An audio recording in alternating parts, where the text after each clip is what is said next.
All right, it's 6 p.m. and I will call this regular meeting of the Lunenburg Town Council to order. I'd like to begin by acknowledging that we are in Mi'kma'ki, the ancestral and unceded territory of the Mi'kmaq people. And the first item of business is a motion to approve the agenda, and I would look for a mover and seconder for that. Moved by Councillor Halverson, seconded by Councillor Birtles. Are there any additions or deletions to the agenda? Seeing none, all those in favor? Opposed? Motion carried. Next, we have what appears to be our January 26th council minute. I assume that's just the January 26th minutes. Yeah. Council meeting minutes. There is a draft motion there. Would somebody like to move that? Moved by the Deputy Mayor, seconded by Councillor Duggan. Any errors or omissions to note? Seeing none, all those in favor? Opposed, motion carried. All right, we have two public hearings and presentations. I'm sorry, we have no public hearings, but we have two presentations tonight. And first we have Sarah Kucharski, Communications Officer for the Municipality of the District of Lunenburg, to present the draft Lunenburg County Accessibility Plan. So we will turn the mic over to Sarah for 10 minutes. Thank you. I'm going to try and share my screen here. Oh, it looks like I might not be able to. Maybe it says I cannot start screen share while the other participant is sharing. Is it possible for the other participant to stop sharing? Heather, is it possible for Sarah to share her screen? If not, that's okay. Sorry, Sarah, we're just working on the volume. So there we go. Perfect. Okay, so it looks like you're sharing your screen, so I'll just let you know when to switch slides. So we can pop ahead to the first slide. I'm here today to present and review the accessibility plan. This is a plan that was developed by the Joint Accessibility Advisory Committee. This advisory committee was developed with the participation of 5 municipal units, of which the town of Lunenburg is one, together with the town of Bridgewater, the municipality of the District of Lunenburg, the town of Mahone Bay, and the municipality of the District of Chester. This committee was made up of community members who represent or have disabilities themselves, as well as a staff working group, which from the town of Lunenburg included Arthur McDonald. The committee provided advice to the municipal councils in Lunenburg County on identifying, preventing, and eliminating barriers experienced by people with disabilities in a municipal context. So this accessibility plan commits to overarching goals for improving accessibility in Lunenburg County. After the approval of this plan, which will be submitted to the province to meet the Accessibility Act's requirement for a municipal accessibility plan, after the approval of this plan by all 5 councils, there is still a great deal of work to be done. So each municipal unit, the next step will be to develop and release individual accessibility action plans. These individual plans will include more detail on action items, associated timelines, and budgets that's very specific to your municipal unit.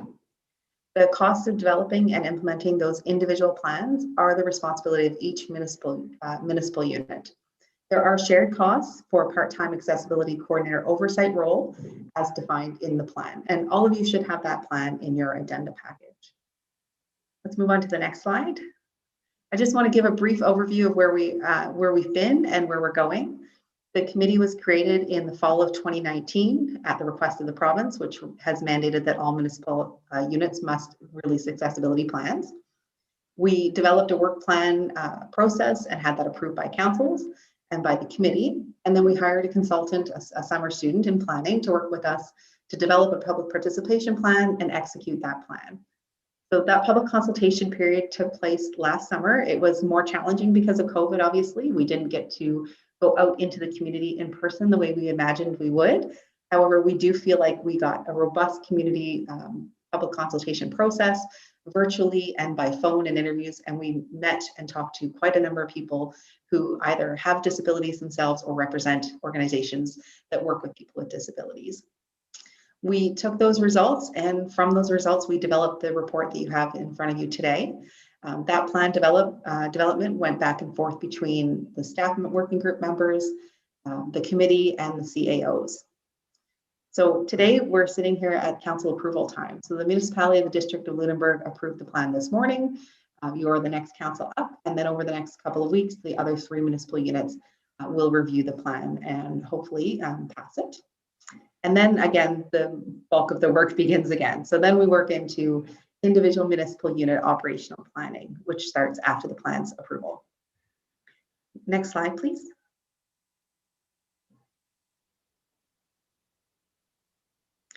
So the plan that you have in front of you is consistent with the requirement from the government of 5 key areas of focus. Those priority areas are in terms of goods and services, information and communications, transportation, employment, and built environment. And the idea is that we're working towards equitable access in priority areas that will help identify, prevent, eliminate, or reduce barriers for people with disabilities to fully participate in their communities. This accessibility plan is a united plan based on universal standards, and then each municipality will have a template with which to apply these commitments to their own individual municipality. Next slide, please. Each of the municipal units and staff within them have some responsibilities as part of this plan. The committee is committed to continuing on as a committee and reviewing the plan every 3 years, as well as reviewing municipal report cards each year and reporting on the progress towards meeting those commitments. An accessibility coordinator will be hired that will be probably housed in the municipality of the District of Chester, with a small commitment from each municipal unit for their oversight work. So they would guide the work of that committee and act as a liaison with the accessibility committee and the municipal units. Councils have a very important role here. Council's role is to recognize the significant cost of implementing this plan and the municipal operational plans, and to seek adequate funding to allow municipalities to meet the requirements under the Nova Scotia Accessibility Act. And then finally, CAOs and staff are to ensure that the commitments outlined in this plan are reflected and operationalized in those accessibility plans, and to accept complaints, concerns, and questions, and to provide a summary of said items to the Accessibility Committee. Next slide. Obviously, a plan is only worth its execution. We don't want to have it sitting up on a shelf somewhere gathering dust. That wouldn't meet our commitment to our public. So each municipal unit is responsible for submitting an accessibility report card to the committee each year. And that report card tracks and reports on the progress made towards the commitments and performance of the policies and actions in the plans. The committee may also make recommendations to improve the plan. The accessibility report cards should be posted publicly on the websites of each individual municipal unit. And then the Accessibility Advisory Committee has a continuing monitoring evaluation role in terms of reviewing new directives, guidance, and updates from the province as they are released. The province will be developing standards that must be met by each municipality over the next 10 years or more. So this committee has an ongoing role there. Next slide. So the next steps, we're asking each of the 5 councils to approve motions to accept these plans. We will then submit it to the province once all 5 have accepted, and therefore meet the first obligation of submitting our plan before April 2021. The initial deadline had been 2020, but with COVID, they gave an extension.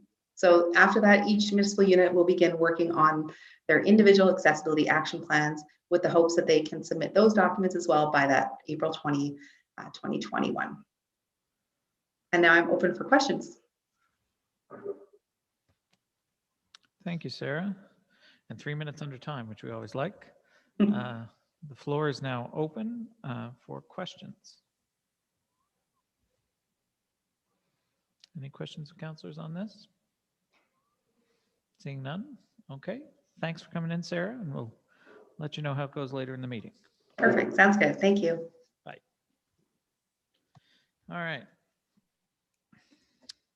Up next, we have John Meisner and Angela Saunders, as well as Ann Bailey from the Fisher, and Emily Solos, the team from the Fisheries Museum, to give a Okay, well, can you hear me, everybody? Is that a yes? The floor is yours. Okay, can you hear me, Mayor Risser? We can. You can, okay. Well, thank you very much, Mayor Risser, councillors. Really appreciate your time tonight.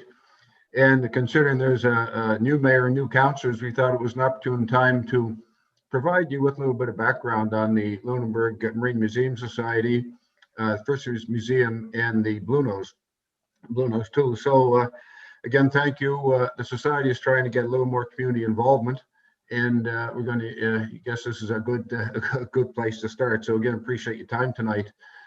When I'm through, I'm going to give a little history. I'm going to then invite Angela for a quick update on the museum plans for this season, and also Ann Bailey and Emily Sallows to give us an update on the Bluenose 2 plans for this season.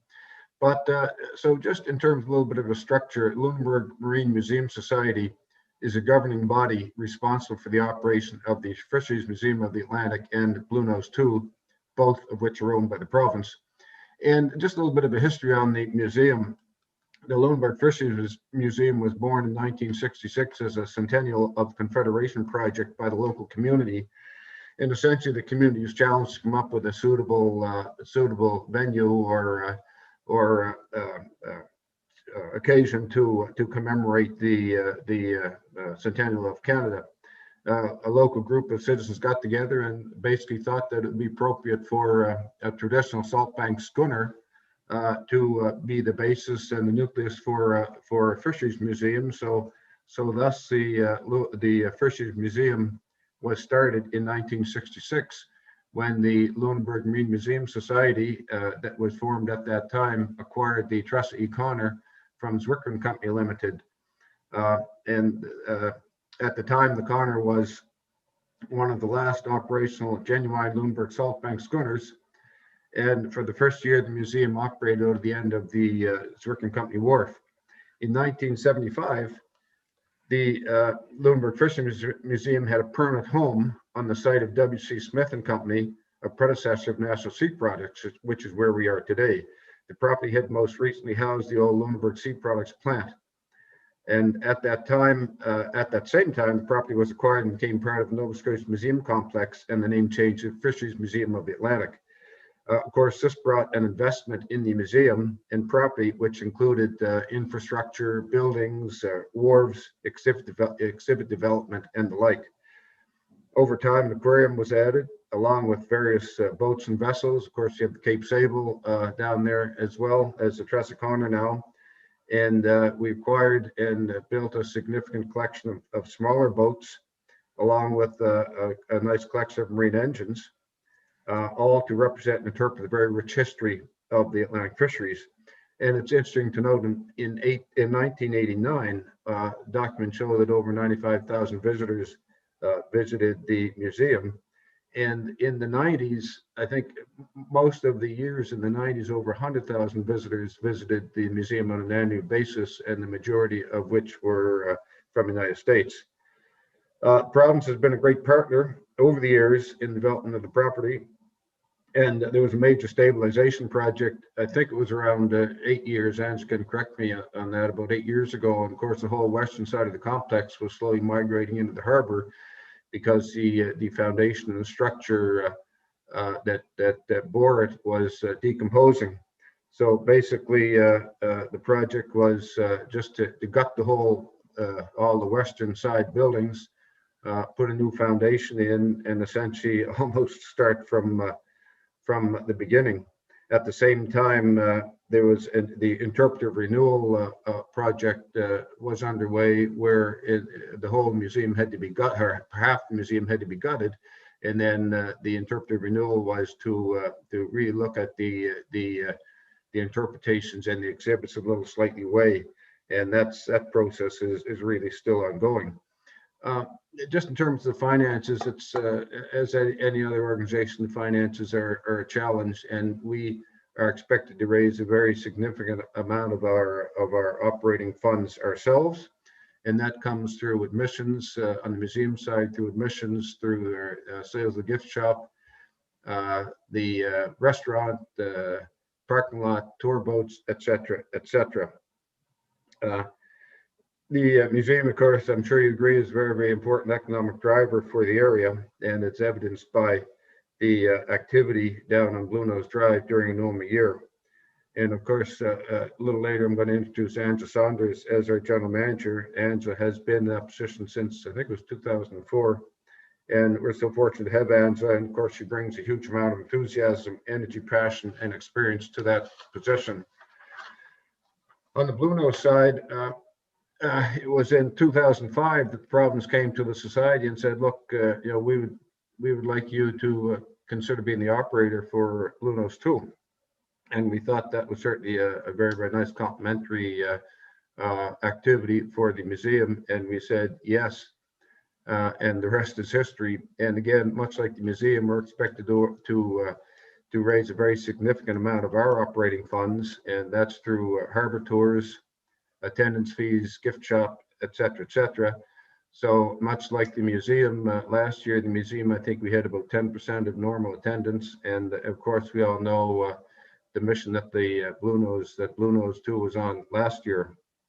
We're very fortunate to have Ann Bailey as our Director of Operations since 2019. And of course, Ann has very strong roots here in Lunenburg and with the Society, having been on the board for many years and treasurer. So we're really, really pleased that Ann stepped up and took over as Director of Operations. And of course, Ann is daughter of Graham, and everybody knows Graham Bailey, who very sadly we lost this past year. But Graham served on the board of the Society for many years and served as its president for many of those years. And of course, any organization, the people are so important, but the master of Bluenose 2, Captain Phil Watson, we're just so fortunate to have him as a master, and the Bluenose 2 crew and team are so great to work with. They make a great team, represent the community in the province so well as the vessel serves her role as our sailing ambassador. So I'm just going to a little more background on the society. Lunenburg Marine Museum Society, it's a totally volunteer board, and the board doesn't take the responsibilities lightly. The regular board meetings on a monthly basis, and then committee meetings and project meetings during the month. And again, the volunteer board of directors, I'm going to tell you who they are. You're probably aware, but Kim Hanlon is on, and of course Kim is daughter of Captain Gerard Hanlon, who worked at the museum for a number of years. David Corkum has been on the board for many years. Andrew James, Andrew's dad, John, and those of us knew him by Jesse, was on the board and served as president as well.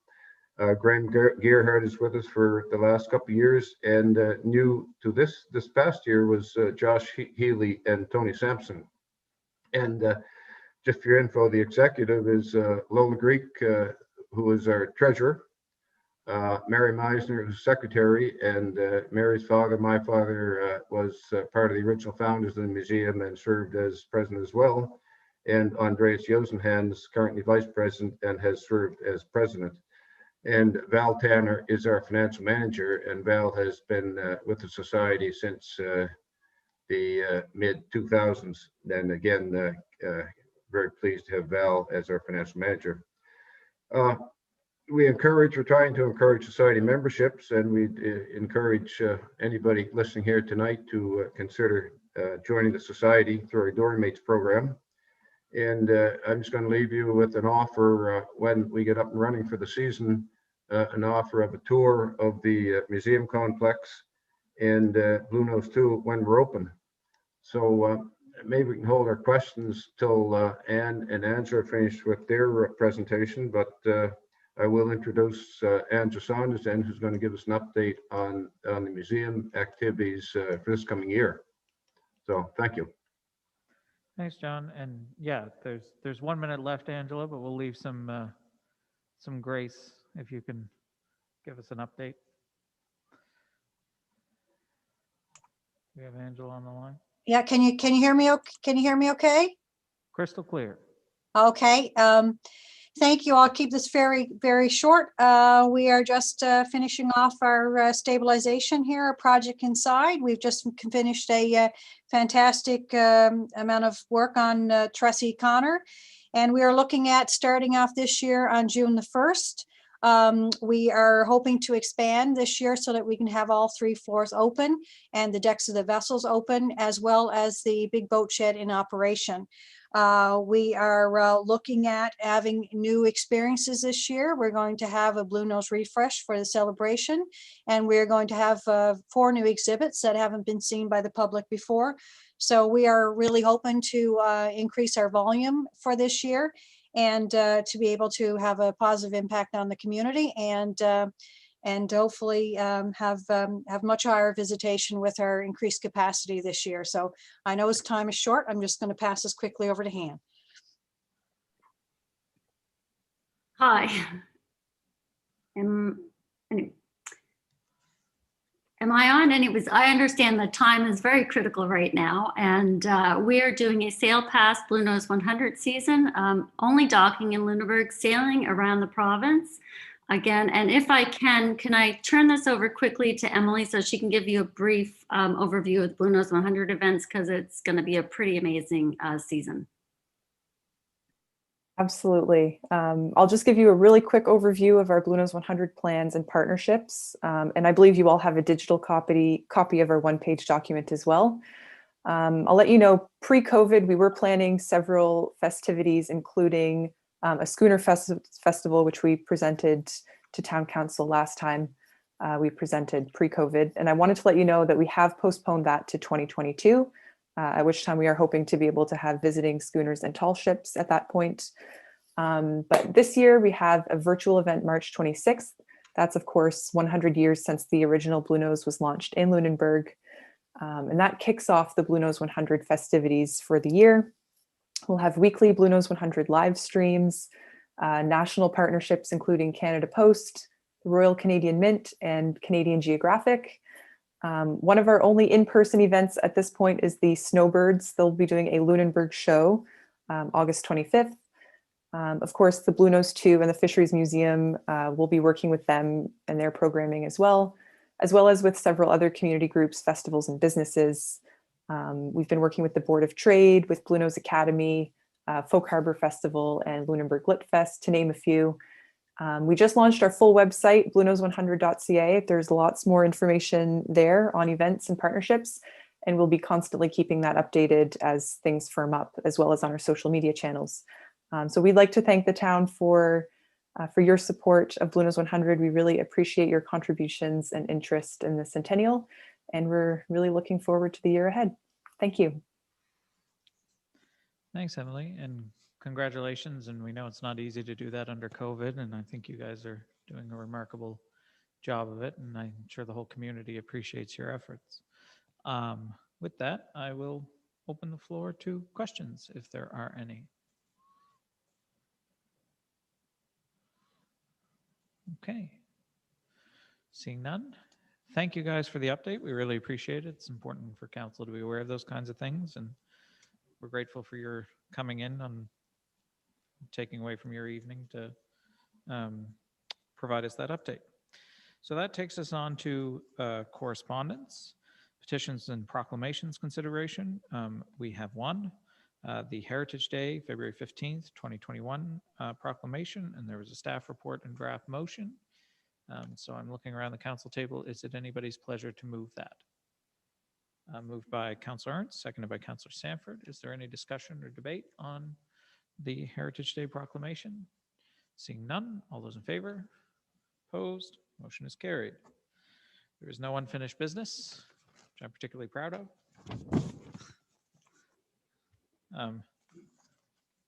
That takes us on to new business. And the first item for new business is the Lunenburg Accessibility Committee plan for council approval and Minister of Justice letter advising a one-year extension to develop a town accessibility plan. There are two draft motions provided by staff. Is it anyone's pleasure to move those motions? Mayor, you skipped over committee meeting minutes. Oh, sorry. Yeah, there was no recommendations or reports or notices motion, but there was the Occupational Health and Safety Committee met on January 21st. So thank you, Councillor Halverson, for the reminder. Now we are at new business. There are two motions. Is it anybody's pleasure to move those? Councillor Sanford, is that a vote? Are you moving those? Okay. Seconded by Councillor Halverson. Is there any discussion or debate? Seeing none, all those in favor? Opposed? Motion is carried. That takes us on to a development agreement application for 6 Victoria Road. Additional residential unit. There is a staff report and draft motions. I'm assuming the planner is with us to summarize that for council's benefit for 5 minutes or so. Okay. All right. So this is a development agreement application for 6 Victoria Road. It's to add a third residential unit.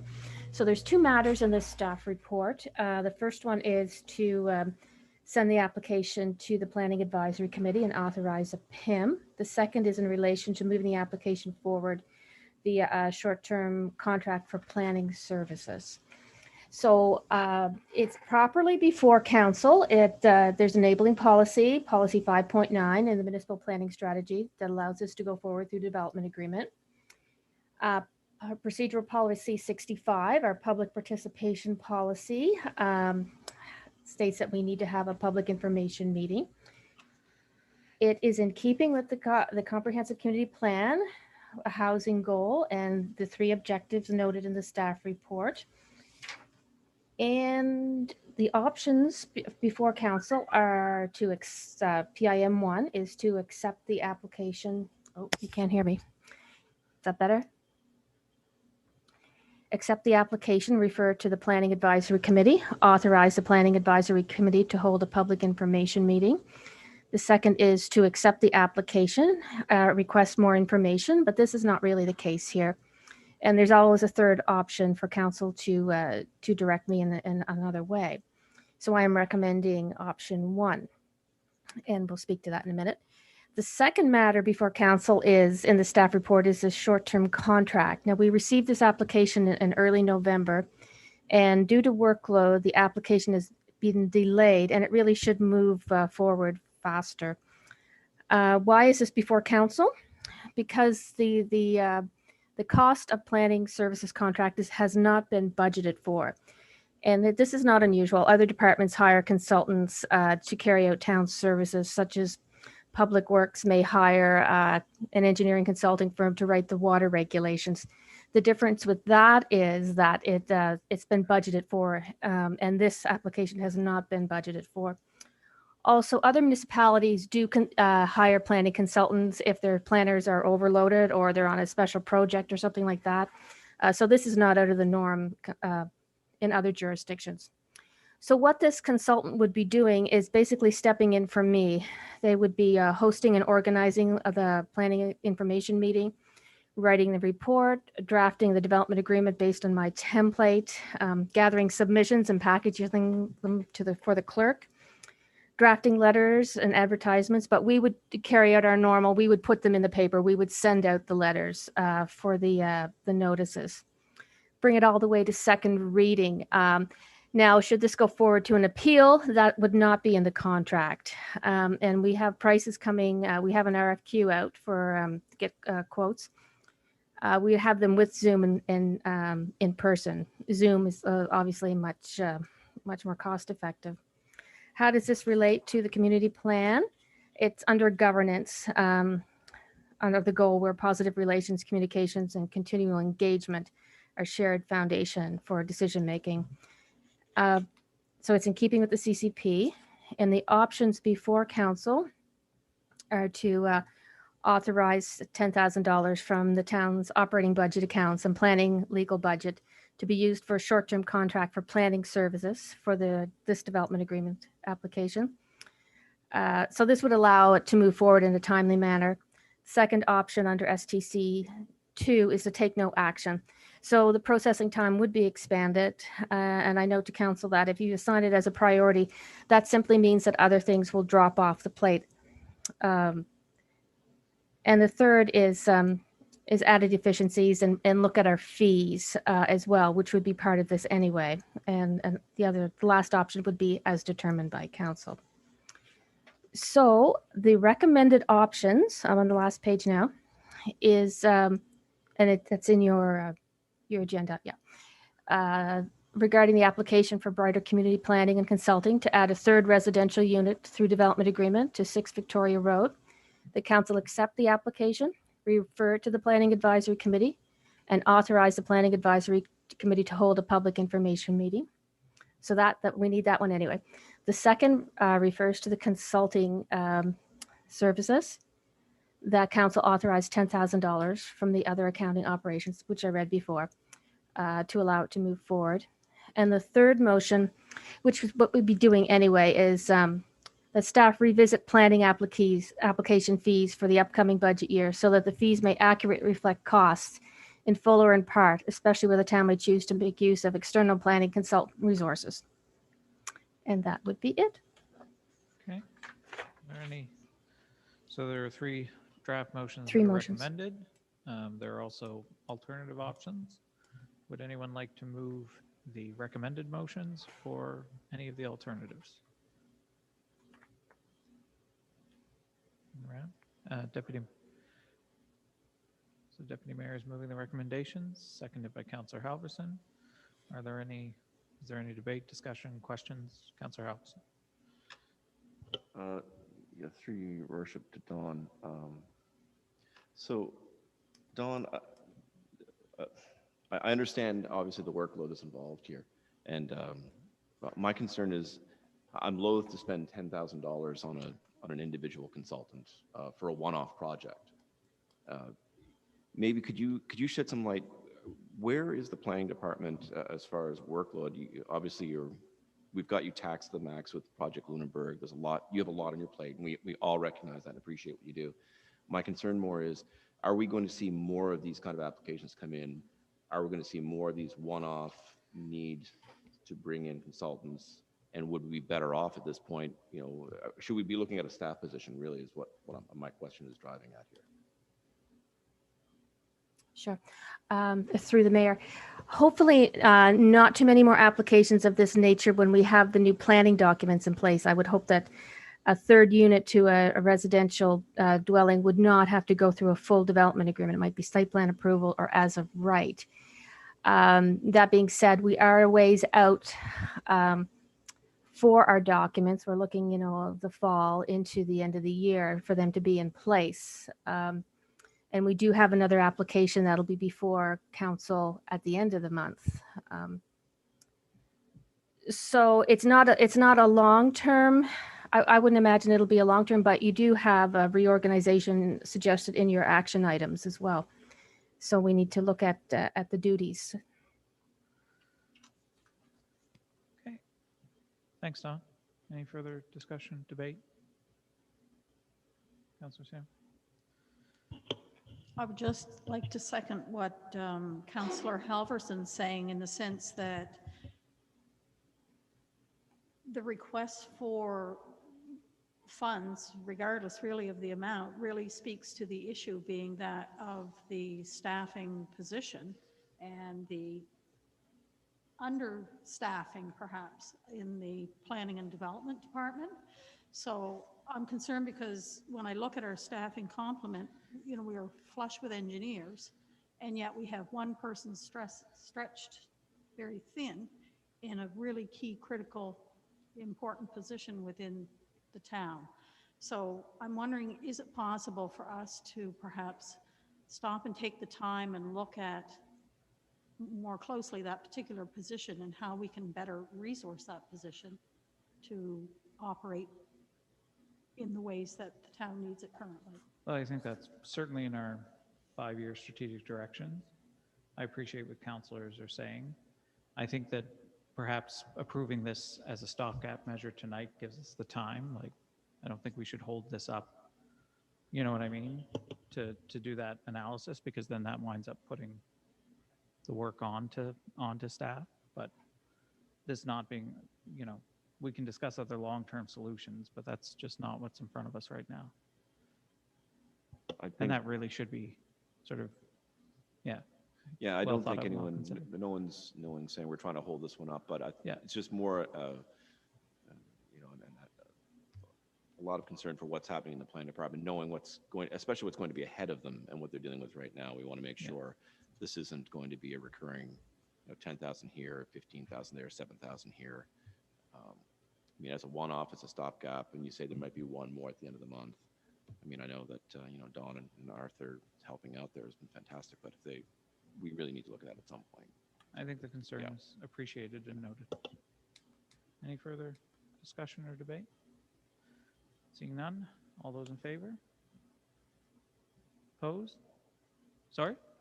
Yeah, the deputy mayor moved them all the recommendations. So we'll do that again just because I went a little fast there. All those in favor? Opposed? Motion carried. And Councillor Sanford, just because you were in the middle, I assume you were in favor or opposed? In favor. Okay.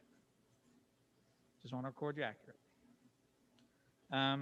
That takes us to our next piece of business. Blockhouse Hill Lot Development Request for additional staff report and relevance to comprehensive community plan. And there's a staff report and draft motion, which I assume is also the planner. Thank you, Your Worship. This basically is something that came from before the CCP was adopted. It came in August of 2020 for me to do some land use configurations for council consideration in August. In September, the CCP was adopted as a guideline or approved as a guideline. Then after elections, new council, CCP was adopted and approved. So the CCP is in place. And under the CCP, there is an action item that speaks to site planning for Blockhouse Hill. And there's set steps to implementation, which involves a master planning study, a feasibility study. So this is really covered off in the CCP. So the motion that suggests it would get us to follow the plan. Yeah, so this is to clean up, basically. Clean some up conflicting the direction. chart Yeah. at the bottom of the agenda. Yeah. All right. So we will look, is it anybody's pleasure to move the recommendation as presented? Moved by Councillor Halverson, seconded by Councillor Birtles. Is there any discussion or debate on this? Seeing none, all those in favor? Opposed? Motion is carried. That takes us on to the budget variance report to December 31st, 2020. There is a staff information report, and I think Ms. Dagley, I'll allow five or so minutes to summarize, if that's enough. Thank you, Your Worship. With just some brief comments. The variance report to December 31st accounts for 75% of the fiscal year, and our expenditures are at 73%. As you will note in the capital status report, during the last variance report, it was asked that we highlight items that would not be completed by March 31st. So those are noted with a yellow highlight. And just wanted to bring to your attention that there was a letter received from the para hockey group that their event was not able to go forward this year because of COVID, and that they just wanted to be reconsidered in the upcoming budget year for that event. So that's been noted on your grants summary at the last. Thank you, Ms. Dagley. Are there any questions on the budget variance report from councillors? Councillor Halverson. Yeah, so that grant we're talking about here, we're not voting on that right now because I noticed that they're trying to increase their amount by $1,000 over what we gave them last time. They had requested the $2,000 previously, Councillor Halverson, and so, you know, it's council's pleasure when they review the grants this upcoming year. Right, okay. Is my mic, Heather, is my mic on? I'm sensing that it's, am I? My voice carries or can carry if it isn't. Okay, any further questions from councillors? Seeing none. That takes us on to a request from the South Shore Regional Center for Education to raise the Pan-African flag in recognition of African Heritage Month. And there's a draft motion to that effect. Is it anyone's pleasure to move that motion? So I had Councillor Sanford and Councillor Duggan as the seconder. Is there any discussion or debate on that motion? Seeing none, all those in favor? Opposed? Motion is carried. And we have the Municipal Innovation Program. There's no draft motion, so I assume this is just an information report from the CAO. Yeah. Application was submitted, Your Worship, for this intermunicipal pilot project. Okay. Any questions on that from councillors? Seeing none, we have a report from a previous council in camera meeting.